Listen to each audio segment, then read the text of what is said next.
In this video, I'm going to teach you how to cancel Planner 5D subscription. So first thing you need to do is to head over to planner5d.com. You should be able to see in here this part.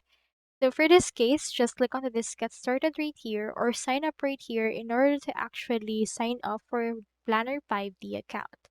So on my case, I already have an account, so let me proceed to just click onto this sign in option that we can find right here. So let me head over and sign in. Here is my Planner 5D dashboard. Here are all the projects that I have so far. You can find it right here into this part. You can find in here the date as well as the time that they are actually been saved or created.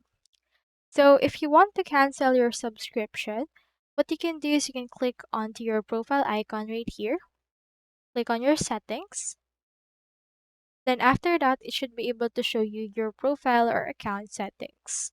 So just wait for this right here. You can find right here this.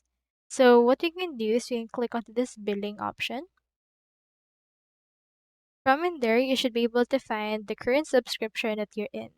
As you can see, I am actually on the free plan, but if you have a plan or subscription, head over and you should be able to find a cancel option from there. So make sure to actually cancel the subscription from there, and you will have a set amount or a set date wherein the subscription features will be canceled as well. So just follow the on-screen instructions in order to cancel your Planner 3D or Planner 5D subscription. So that's all there is today. Thank you so much for watching.